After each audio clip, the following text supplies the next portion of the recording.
I be on the low, I don't talk a lot. You talk more shit than the beauty shop. We can get it poppin' like the parking lot. We can get it poppin' like the parking lot. 3, you ready? Oh. Come on, man, we at work. You know that, right? Girl, I know. And they calling me and shit. That's what I'm saying. I'm like, I just know that they asking me. I had to tell old boy, I said, go ask your director. Facts. I was like, I don't know, man. You asking me questions because you too lazy to figure it out. All right, here we go. 3.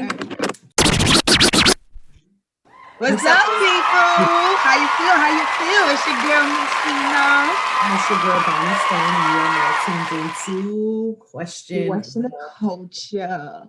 How you feel? How you doing? Good to see you. I feel great. How you doing, man? I'm good. Over here looking like a little strawberry shortcake. Put your little cake on. Oh, give him the shoulders. Give him the shoulders. Shoulder work. Yo, I mess with you. Well, yes, to all the lovers in the land, we hope y'all have a lovely weekend. It snowed this week. We got the snow out the way, so it's nice and pretty. So go cozy up with your boo thing and enjoy your V-Day weekend. But in the meantime, in between time, I'm going to hit you with a couple of honorable mentions. And we're going to start off with no other than the multi-talented Jamie Foxx. He has made history as the first Black lead in a Pixar film for Soul. Have you seen Soul? Great movie. I loved it. And it is now the most streamed with over 1.7 billion views. It's like a cartoon joint, but it's a good movie. Go check it out when you get a chance. Then we have 10-year-old Jaden Carr from San Antonio, Texas, who I got a shout out as he was a beneficiary of the GameStop frenzy as he cashed on it. His mother purchased stock for him 2 years ago as a Kwanzaa gift. He got 10 shares at $60 and cashed out at $3,200. He took out his winnings and put a percentage back to keep on investing. So shout outs to Mr. Jaden Carr for coming up on the GameStop and at 10 years old already knowing how to sell and buy stock. Then we have Miss Roz Brewer, who is on the track to be the first Black woman to lead a Fortune 500 company. Currently, she's the COO of Starbucks and the former president and CEO of Sam's Club. And on March 15th, 2021, she is slated to become the CEO in Wolverine. In 2018, she was listed as the 34th in Forbes' ranking of the most powerful woman. Shout out to you, Miss Roz Brewer. Get that money. Miss Stacey Abrams, the U.S. voting rights activist, is nominated for the Nobel Peace Prize for her work to promote nonviolent change in the ballot box. Her work follows in Dr. Martin Luther King Jr.'s footsteps in the fight for equality and for civil rights. Now, we remember Stacey Abrams. She used to come up on the Verses and do her little shout outs, trying to get the Black folks for voting. So she was all over the place. I remember she was on anything, hip hop, anything she thought Black folks was watching, she was in there trying to get the word out for voting. And last but not least, shout outs to Morehouse College, who plans to launch an online program aimed to helping Black men with some credits finish their degree. There are more than 3 million Black men with college credits that never amounted to a degree, according to the Census Bureau. David Thomas, the president at Morehouse College, came up with this idea after meeting former students at alumni events who left before earning a credential but remained tied to the Morehouse community. So that's what's up. I know that there's a lot of people that drop out before they can get their degree. So I'm glad that there's somebody's using that and making a space for people to finish it. Because a lot of people never go back, and they don't. We're sad. Don't. Yeah, so time goes on. So, B-Stone, what's the topic for today? Ooh, so today's topic, we're going to be talking about marriage. Love and marriage? Love and I guess marriage. It's only right for Valentine's Day, huh? Yeah, it's a lot of interesting things regarding like millennial marriages and influences and how couples are staying together, or how couples even kind of like view marriage now, and also how they're being influenced by social media or their friends or society as a whole in regards to marriage, and the effects that that play on people, whether they want to get married or how it affects their marriage in some way, if any, you know, because there's a lot of people who are able to sustain whatever they have going on, but there are some influences, and, you know, it's not always good, the message that they're promoting in terms of marriage nowadays. So how do you feel about it? I feel like it's a catastrophe happening before my very eyes.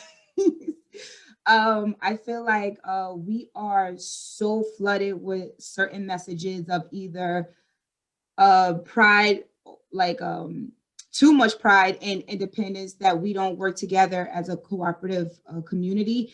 And I think that not only works in marriage, but as just as our communities. And I feel like if we were able to have that concept of unity with couples and marriage and have those be the forefront messages, we will see a difference in our community.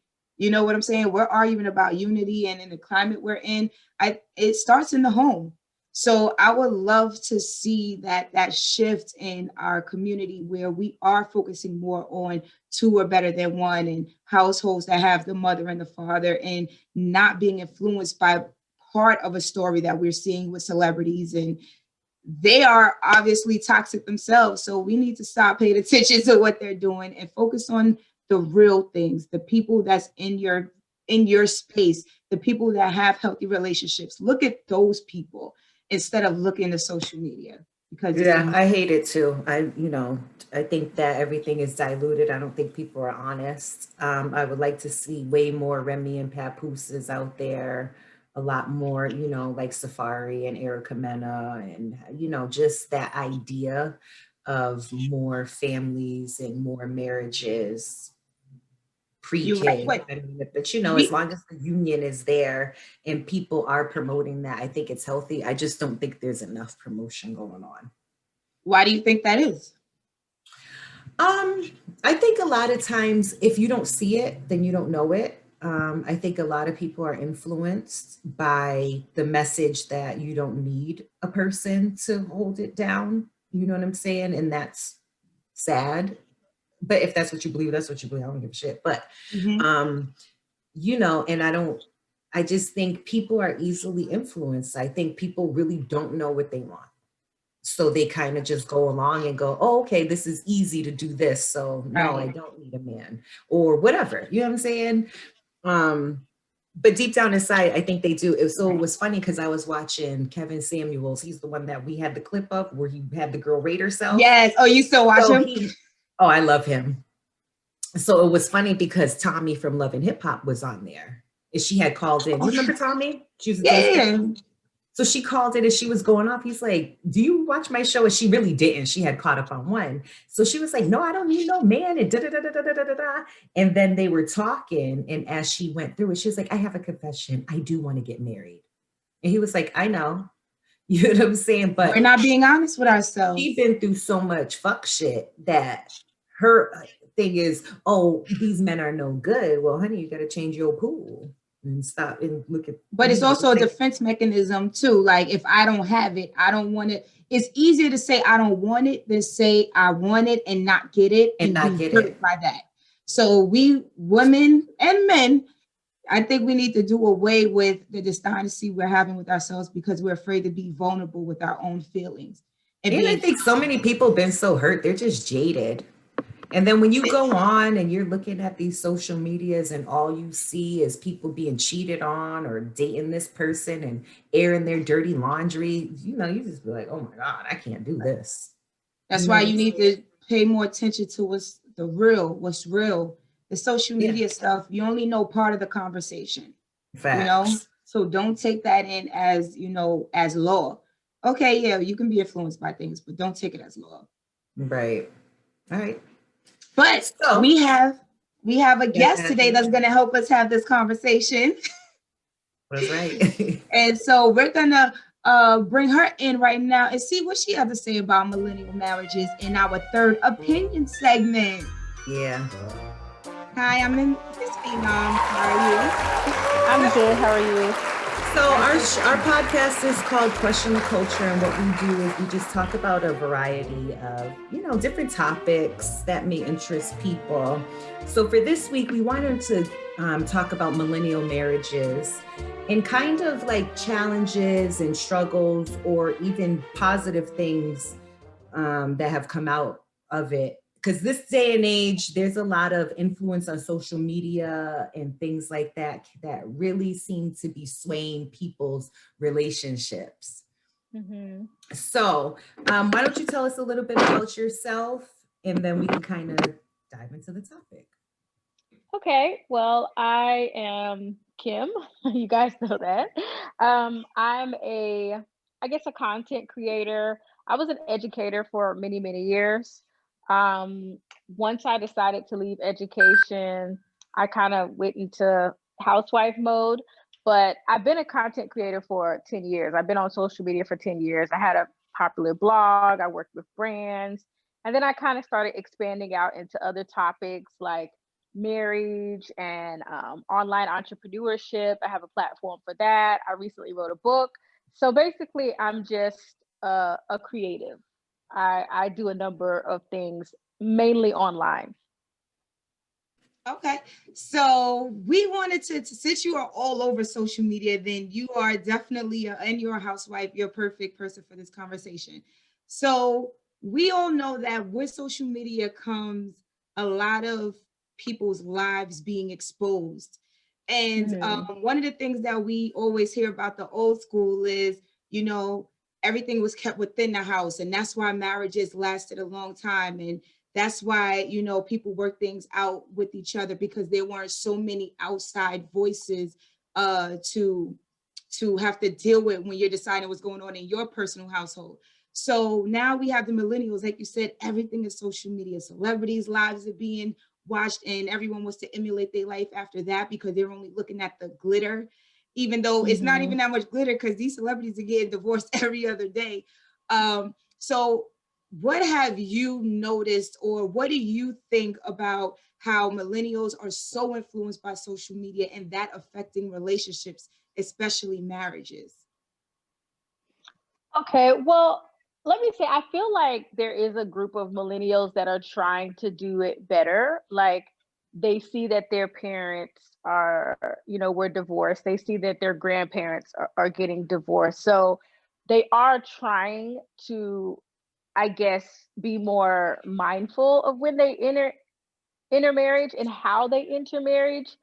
Um, and people are getting married later. I don't know how I feel about that. I don't know. A lot of people think that's a good thing, but there are benefits to growing with someone and them knowing you at different phases of your life. And I feel like there are perks that you get when you marry young, that you don't necessarily get when you wait till you're like 30 to get married. But that's a different conversation. But I do feel like millennials, the ones that are serious about marriage, they're trying to do it right. They want to keep their families together. But the problem is marriage rates are at an all-time low. And so when people talk about, well, millennials are staying together longer, I'm like, but y'all don't really know the data. The reason it looks like millennials are thriving is because not that many people are getting married. Marriage rates are very low. They've declined steadily. And I think it's the culture. I don't necessarily blame social media, but I believe there's been a culture shift when it comes to dating, how you're intimate with people, the importance of family. I just think it's been a total shift in the culture. And that has played out in the media and on social media. Okay, I know you said you felt it wasn't part of the conversation, but I think it is a little bit about marrying younger. So what do you think are the benefits? Because I'm someone that I look at myself now and I'm like, if I would have gotten married at 21 or 22, which I know some of my friends have, I felt like I would have been very ill prepared. Even though we discussed this concept of growing together, there's so much of you growing with yourself and finding yourself that can conflict if you're marrying at a young age without the understanding of the work it takes in marriage. So I would like to just for a second, you discussed that part of why do you feel like, what are the perks of marrying younger? Yeah. Well, here's the thing. People could say, well, I'm too young to get married, but it's plenty of people having whole children, a whole family, and Mhm. they're 22, they're 23. So I don't, to me, that's like, it's a little backwards because it's like you could have a whole baby, but you can't get married. Like, so I don't, for me, that it doesn't make logical sense for me. If you're going to start having children, if you're going to live with someone, if you're going to do all these things that attach you to another person anyway, you might as well just do it how I would say the right way, the planned out way, the thoughtful way. And for me, getting married young, it for me it helped me to grow with my partner. So we kind of, it's like clay. When you marry young, I see the benefits of less baggage. We're not bringing all this baggage into the relationship that you may have from being with Tom and Harry, and then you was with Steve 1 year, and then you're bringing a lot of baggage from past relationships. When you marry young, hopefully you're bringing less baggage. So that's the first thing, and you're kind of starting on a clean slate. Secondly, you're always evolving. Of course, I'm not the same person when I was 21 or 25, but even now I'm not the same person that I was 6 months ago. So that evolution as a woman, that's never going to stop. My elevation as a woman, my growth as a woman, my ideas, what I believe in, what's important to me, uh, things I focus on, that's always changing and that's always evolving and that's never going to stop. Same for my husband. I mean, we've been married 15 years. He's not the same person that he was when I married him 15 years ago. He's a different man. What is the same is our values and what we believe to be crucial to have a marriage that's lasting. Our values, we share the same spiritual beliefs, we share the same principles, we share the same moral beliefs. And these are the core foundations of what you need to make a marriage last. Not knowing yourself. Who really knows themselves? You know yourself in this moment. But next year, it might be a different you. And the year after that, it might be a different you. You're always going to be growing and you're always going to be changing. That's a part of marriage. So when people say it, it's funny to me because it's like, I guess the people don't realize, like, there's nothing about marrying at 35. Maybe you're a little bit more mature. Maybe that could be the advantage of marrying a little bit later, is like you are a little bit more mature, but I would say that's about it. Nobody's going to escape, you know, the growing pains that come with marriage, no matter when you marry.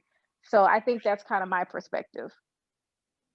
Yeah, I definitely agree that the values have to align for sure, spirituality, and you do have to grow together in that manner.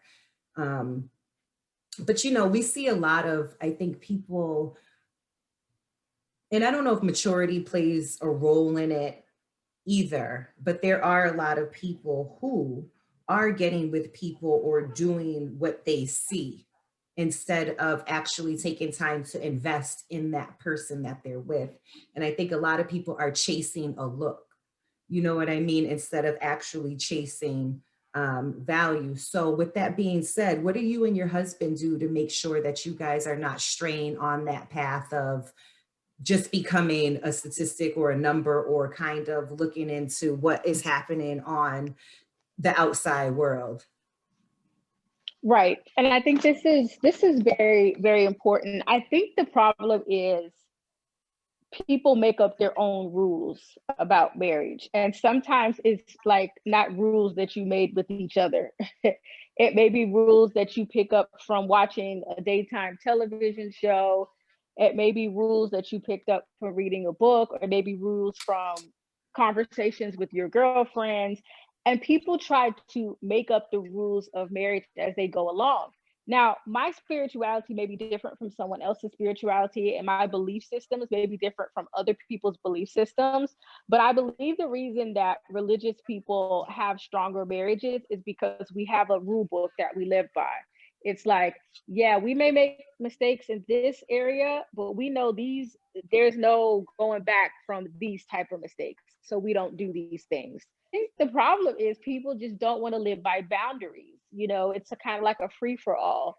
And I think if you want to and no judgment, if you want a free for all, don't get married, because marriage is not a free for all.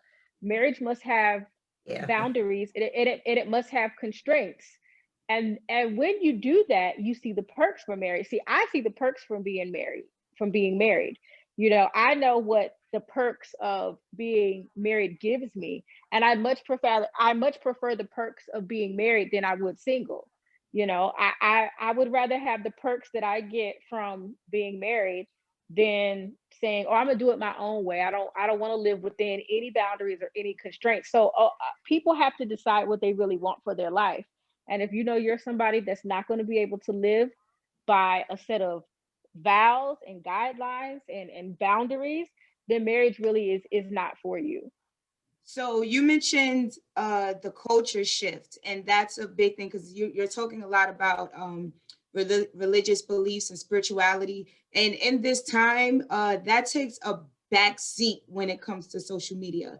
So what culture shifts specifically a little bit more, can you get into that you are seeing that may be diverting young people, for choosing not to get married or allowing themselves to have these free-for-alls because there are no guidelines, because we don't have the older generation. Well, not even we don't have it.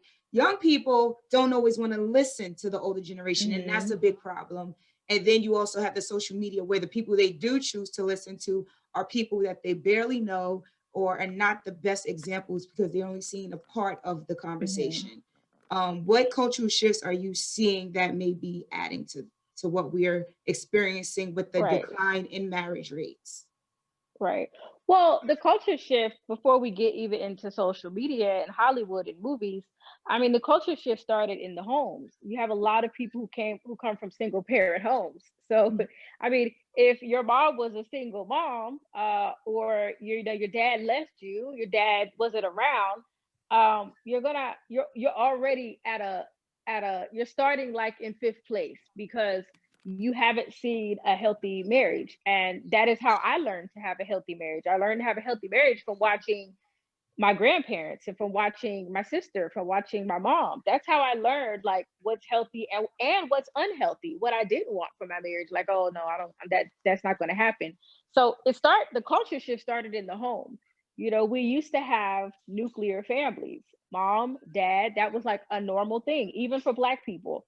I know people are saying, Black people, we just don't have any fathers in the home and all these single moms or whatever. And I'm like, it didn't used to be that way. It didn't start happening that way to the late 1950s. That's when that shift slowly started to happen. So it didn't used to be that way. Black people used to get married and they used to have families, and whether they had problems or whatever happened in their home, they stuck it out. That culture shift has occurred. So you have people trying to have relationships and they've never even seen a healthy relationship. So that's one culture shift. The second culture shift is feminism. And the reason I say feminism is because feminism told women, you can do whatever you want and people should still treat you like a lady.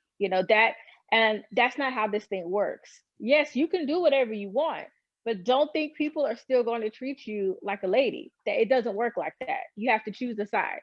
And people want to have it all. They just want to have it all, So sexual liberation, being proud to be sexually liberated, as though in the long run, when you're 45, your sexual liberation is not going to bring you anything when you turn 40. You ain't going to be thinking about no sexual liberation. You're going to be thinking about settling down, having stability in your life, having your finances right. So you don't think about all this when you're 21 or 25 sometimes. But even the older generation, to me, the older generation has dropped the ball. I mean, I see more 45-year-old women competing with 20-year-olds than ever.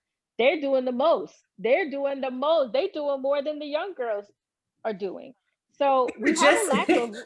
Hold on one second, Kimberly, because this is funny. So me and Miss Phenom were just on the phone earlier. We were literally just having this discussion about you know, the challenges and people old busting it wide open on the internet. And so it is, it's funny that you say that, because yes, I agree with you. Like the feminist movement did end a lot of that. I can remember being at my husband and I had went out to a nightclub, and I was so disturbed. And when I was younger, I really wasn't disturbed by this, but the DJ was playing and he's like, yeah, and all the ladies, raise your hand if you don't need no man. And I was just like, no, no, no, no, no, no, no, no. Why are we promoting that? You know what I mean? And I really started to look back on it, and they're all just waving their hands. And I'm thinking to myself, yeah, but a lot of you are out here looking for a man. And then on the same token, you're saying, well, I don't need a man. Yes, you do. Two is always better than one. Three is always better than two. Like, you know what I mean? So the promotion of that did kill a lot of successful relationships. And to me, is bothersome. And a lot of things are trendy right now. People are doing it and saying it because it's a quick, like, bumper sticker. You know what I'm saying? Like, I'm independent. I don't need no man. Raise your hand. And we had a discussion in our first episode we ever did about subliminal messages and subconscious messages, where if a man continuously is hearing a woman repeat these affirmations, that subconsciously he's going to treat you like that, and then you're going to be confused because you're saying he should be protector, he should be provider, but all he's seeing and hearing is she says she's independent and she don't need no man, and they're all telling me that, so I'm gonna let them handle it. So yeah. And I don't feel like women should be shamed because they're not married. I mean, listen, if a woman, I don't try to force marriage on anyone. If you tell me I don't want to be married, okay, sis, that's fine with me. And I support women getting their education. That's what feminism was supposed to be about. It was just supposed to be about, can we own land? Can we vote? Can we go to college? Can we have a job? Like basic human rights. Can we do that? But it was never supposed to be, let's do away with chivalry. Let's do away with the role of men and women. See, that's where it's gone too far for me personally. The gender roles. Like, yeah, the gender roles. Like it's and if somebody doesn't believe in gender roles, that's fine too. But listen, when you do away with all gender roles, when you do away with gender, period, then you can't expect the traditional things that men once did for women because you were a woman. And so that means I got to choose a side. Okay. So I'm going to choose the side of, I still want to be treated like a woman. I don't care how educated I am. I don't care how much money I make. I still want to be treated like a woman. So that means that I have to act accordingly for me. Now, women can choose how they want to act and what they want to do and what they want to accept. And every woman will not get married. That's just the honest truth. Every woman, there's not even enough men for every woman in the world to get married. So we know there are going to be some women that do not get married, and you do need to be able to provide for yourself and, you know, have a career or whatever it is you want to do. But all I'm saying is, why are you praising not having families? Like, why? What do you mean you don't need a man? Like, I need my man. I like having a man in here. So I can't get down with that ideology. Now, if my husband passes away or something like that, and I have to do what I have to do, I will do what I have to do. But I would never be shouting to anybody, I don't need no man. Like, no, having a man makes my life easier. It makes my life easier. It puts me in a position where I don't have to make all decisions. I don't have to worry about all these different things by myself, whether it be finances or whether it be when I need a shoulder to cry on, whether it be I need a confidant, whether if you need a father for your child, like even down to the basic things. So I don't believe in that. And so I won't support those type of modern day feminist ideas of, men are equal to women and we're equal. Because if I say we're equal, then that means I don't need you to do any of the traditional things that I want a man to do. And I want my man to be a traditional man. I want him to look at me as a woman and treat me as a woman. Now, some women don't want that. So I guess it's just deciding what you want out of your life. I don't want to say that because I was going to go there. I don't think that is that some women don't want that. I think that there's a level of dishonesty that we're having a conversation on our own. Like you said, the single houses, like there's a lot of single women, single mothers There's a lot of women who had their father leave, and the defense mechanism is to say, I don't need this, but that's not what they truly feel. So until we start having an honest conversation with ourselves, it may not be that that's how they really feel. That's a defense mechanism based on what they have to personally deal with in everyday life. Like, it's going to make me sad if I want a man, but every day I come home and I have to take care of my son by myself. We sitting at the dinner table with the homework. So you know what's easier for me to say? I'm doing this on my own and I'm good. And no, I don't need somebody because I'm doing it and I'm making it done. When I feel like sometimes the miscommunication is when a woman says, I need a man, it feels like she's taken away from her personal power. And I think because they're like, well, if I say I need him, that means I can't survive without him. And I've been surviving without a man all this time because I'm taking care of my bills. I'm taking care of my finances. And yes, I do want a man, but the men that I've been dating is trash or whatever their reasoning is. So the easiest way to cope is say, I don't need it. And we do that. We may not do that with men, but what do we say when we want something and we can't get, I want it anyway. You know what I'm saying? So I feel like until we start having honest conversations with ourselves and in accepting that just because we have been dealt certain cards doesn't mean we have to build the wall up to accept things we may really want for fear that we may not get it. And I think but don't you think, Fee, don't you think a lot of people go along with what they hear too, though? So if you have a room of 20 women, right, and especially people who are easily influenced, you have a room of 20 women, and 18 out of those women are, oh, we don't need no man, we do. Then those other 2% go, oh, okay, let me teeter off this way. You know what I'm saying? So I hate the messaging behind that. So yeah, there are some people who come in and they go, that's how they feel, or because that's what they've been through. But I also think people have a large role in swaying people too, because if everybody was getting married, then that would be the thing to do. But when so many people are promoting, like if you, like, let's say celebrities, Cardi B, she talks the nastiest, pardon my friend, I swear, Kimberly. So she says like the nastiest shit, right? But this is a whole married woman. Why are you not promoting marriage? If she went and came over here and promoted marriage, then these young girls would probably be more apt to take values. And if she was promoting that type of thing, they would be more apt to follow that lead. But since she's promoting all this feminism, oh, you don't need a man, but you the first one up here with a whole man and married. So and will that lead her? We got to look at that marriage. And we got to look at that. And she won't even leave her cheated. She won't even leave her cheating husband. And listen, I don't judge her for that. Listen, I talk to a lot of wives.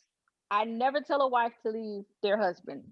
I always tell wives, you need to pray about it and you need to go get professional counseling. It is not my job to tell you you should leave your husband if he cheats on you. That's out of order. That's not my place, because some marriages have been healed from adultery and they can be healed from adultery. So I never tell women, I never judge a woman, and I never tell a woman she should leave her husband if he's doing that. But what I do say is, open your eyes. Cardi B can't even bring herself to leave her cheating husband. I guarantee you it's because he adds something to her life. He may be doing what he's doing to hurt her terribly, but something is either for her daughter. She's either doing it for her daughter, or he adds something to her life where she's like, I just don't want to leave this marriage. And yes, it's a very degenerate marriage. It is. It's a very degenerate marriage, but even she doesn't want to leave her own marriage. So what does that say? As she need her man.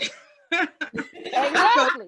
Exactly. I don't need no man ideology, but I do feel like a lot of that, yes, you're right with the swing, but in the community that I'm in and I've seen taking away social media, I feel like a lot of it comes from hurt and fear that they won't get it. So they convince themselves they don't need it. And that comes with a woman, like, be vulnerable, allow yourself to feel these feelings. It might be a little deeper, you know what I'm saying? Allow yourself to feel those feelings, allow yourself to feel that pain and be open. Don't lie to yourself, you know what I'm saying? And carry on this and send that to your daughter that she don't need no man. And one thing I like to and change your pool of men that you're looking for too. Right. because I watch like Paternity Court a lot, and one thing that I'll see is if the woman was really out there and it turns out none of those men are the father, she'll go, it's all good, I'm gonna take care of my baby anyway, I don't need. And then the judges say, don't make that decision for your child. But this is what I'm saying, it's a generational thing that keeps getting passed down. And so millennials, like we have the it's a gift and a curse of the social media where we can choose what we want to see. And so we need to start promoting more to the younger people, like you know, the opposite of what they're seeing, of just being free for all situations. Yeah, but that's not what sells, you know. Sex sells. Cardi B knows that if she starts talking, telling girls, don't become a stripper, don't be a hoe, get married, she knows that those records are gonna be not played at all. So I feel like a lot of artists are just doing what they know people want to hear. And that's pretty sad. It's pretty sad that we live in a time now where it's more honorable to have a baby shower than a wedding. It's pretty sad where you live in a time where, you know, people will actually harass women for saying, I want to be a wife. Like I want to be a wife. They will actually look down on women who are like, yeah, I just want to be a wife and a mom. Like that's like the most terrible thing in the world, to want to be a wife and a mom. Like, oh my gosh, you don't want more for your life than to be a wife and a mom? Like that's all you want for yourself? So we're in this era now of the modern woman. We're educated, we're modern, and we've just taken this whole thing to a whole nother level. It's getting out of control. It's just gone to a whole nother level. And who does it hurt? It hurts the women that actually want nuclear families. It hurts the women who actually want to be wives and mothers, I guess you could say, in the traditional way, because now we have less traditional men. The men are very feminine. They're becoming very feminine, very feminized. Provider, what is that? A lot of women will never see a provider in their life. They will never see a man that's like, I don't want to do Got 50-50 this. with you, you know? You know, I got this. You know, they will never see that because now we've raised a bunch of feminized men. And I'm not talking about gay, like not like gay men, but like, although there are a lot of gay men too, I'm talking about men who just don't have that level of masculinity that it takes to walk in that traditional role, because people don't understand, to be a traditional man is a huge responsibility for a man. I mean, you're talking about a man that has to be very mature, very centered, balanced, and capable to deal with all the problems that life brings you. And a lot of men, I don't know, they're not being raised to be like that. And so you're creating a whole nation of like, we're just gonna do it however we do it. That's how I see social media. It's like whatever goes. It's like there's no, you know, this is a good way or this is a good path. It's just like do whatever. And it's all about being sexual, women over sexualizing themselves. It's all about, you know, dating as many people as you can, doing you, getting the bag. It's all about these really like superficial things that are really not going to matter when you reach a certain point in your life, and all you want really is stability. I don't see the culture Mhm. shifting. I actually see it getting worse. No, I think it's going to get worse too, especially with undefined gender roles. You know, I have a 13-year-old daughter, and sometimes she looks at me like I'm crazy. Like some things that she says, she goes, "No, mom, it's okay." And people are just doing, I'm like, nah, man. But that's the way this world is going. Mm. And I'm adjusting. I'm open. I'm becoming more open to it. It's not my ideals, but you know, if that's whatever she wants to do, that's their generation. I don't know what's going on anymore. I don't. But I do want to say, I do know that there's shaming on both sides. So everyone always thinks the grass is greener. So the people that are married are saying, oh, everyone is shaming us for wanting to be married. And I also understand that there are people like myself who are not married. And I feel like everyone's looking at me like, when are you going to get married and have some children? So I just like, for the viewers, I want you guys to understand, this is not about what you should or shouldn't do. It's just a matter of be aware of what's influencing you to make you, for you making the decisions that you're making. Absolutely. You know what I'm saying? Right. So what do you say to the woman who wants to get married and is in a space of confusion because she wants this marriage life that you're talking about, but she's also trying to do it in a millennial era? How do you navigate that to get what you want when everyone else is playing a different game than you? Well, I think women in this day and age have to be very intentional. I think you really have to be clear on your values and what you're looking for. And I also feel you have to be in the right circles, because women are trying to date, but if you are not in the right circle for dating the type of man that you say that you desire, you're gonna have serious problems. And I don't think Tinder or Bumble or all these places where mostly people are going for a quick lay or hookup. Not to say you can't find it on those Johnny places, is big on changing your dating pool. I say that all the time. I'd be like, girl, you better change your pond. Change your pond. That's the word. Change and it. sometimes that requires you to change friends as well. Sometimes that requires you to change your friends. And a lot of people are unwilling to start over. But if I was a single woman, I would start over as many times as I needed to start over to get around some quality people. Sometimes you have to stretch yourself as a woman. And even I do that as a married woman. I'm always stretching myself. I'm always trying to grow.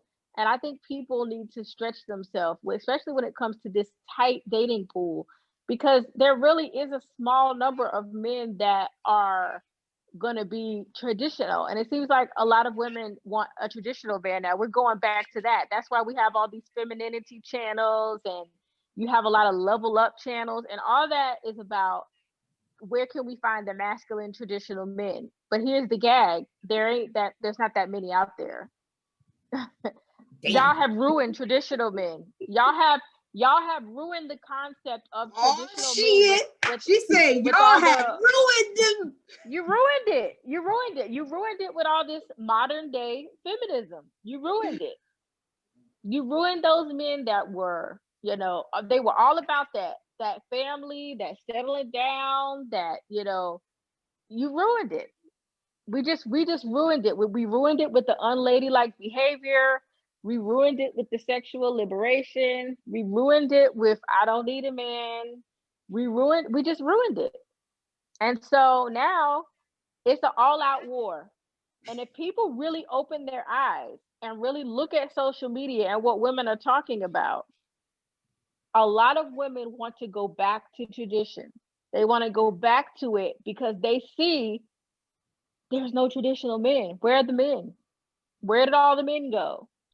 Because at the end of the day, people can say what they want, but it's nothing like snuggling up to your warm body at night when you alone.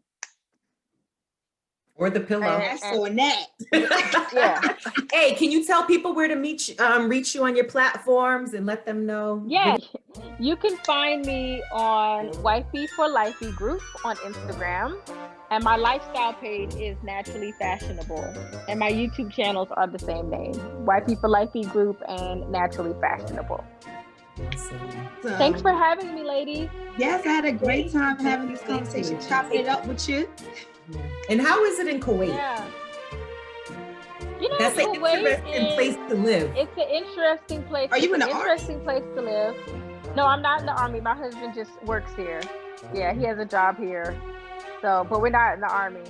He just found a job over here, and we came, and it was the best decision we ever found. He didn't get relocated. He just found. He was just up on LinkedIn and just yeah. Well, yeah. We wanted to move abroad. It was my idea. I was like, I want to move abroad, and I was like, I think this is something you should explore. And he was like on board. He was like, okay. All right. Well, we appreciate you taking time out to meet with us. Thank you for having me, ladies. All right. I will talk to you later. Take care. Bye. Have a good evening. Bye-bye. You too. So that was a dope conversation, Miss Phenom. So let's move into our next segment, Shameless Plug. Plug. And today I bring to you the Beam Me Up podcast is back with season 2. So y'all make sure to tap in the Beam Me Up podcast. It's streaming on all platforms, Spotify, Tidal, who else? iTunes, Amazon. Go out there and make sure you watch. It's all things like nerd shit. They like to talk about anime, but it's super dope. These brothers are dope. Make sure you go out and support. Nice. And my shameless plug comes from Tipsy by Tara. She's based out of Charlottesburg, PA, and she is a bartender who is also making life easy for you by making customizable baskets for people with their loved ones. And with this Valentine's Day coming up, she'll hook you up with the wine, a teddy bear, a card, everything nice, customizable. And if you have a little girl, she also do little paint baskets for you. So check out Tipsy by Tara and get your customizable gift basket now. You know what I was thinking? I should have made some gift baskets called niggable arrangements. And if you wanted it for Valentine's, I got your Hennessy, I got your blunts, I got everything nigger related that you need. So if you still need that niggable arrangement, just hit me up in the DM, Springfield B Stone. What it do? You know what I'm saying? I got all that. The candies, the gum, the Bath and Body Works. Not me. Boom. Just saying. Boom. Lady blowing my phone up. The niggas thought, okay. But yo, that's it for this episode. We enjoyed rocking out with y'all. Hope y'all enjoyed rocking out with us. What are we saying? Of course y'all did. That's why we're going to see y'all again next week, same time, same place. And until then, make sure you click, like, subscribe, and share so everybody else can come in and join the party with Miss Phenom and B Stone. Until then, you know what it is. The love is free. The trust and loyalty is earned. Protect your energy, people. Peace. Stay ready so I never have to get ready. Every few weeks, got a tendency to get petty. Share friends, I done had plenty. What's love got to do if jealous ones still envy? My circle tight like Ben Wall. Even on IG, still wouldn't friend y'all. When you a big deal, the hate be so real. Some days a hot head, my neck be so chill. Came out the projects, the Ville, the B is that. Pick up the litter, I ain't talking about tidy cat. No one can tame me, game done changed up. Got the large picture, mind frame changed up for real. I be on the low, I don't talk a lot. You talk more shit than the beauty shop. We can get it poppin' like the parking lot. We can get it poppin' like the parking lot.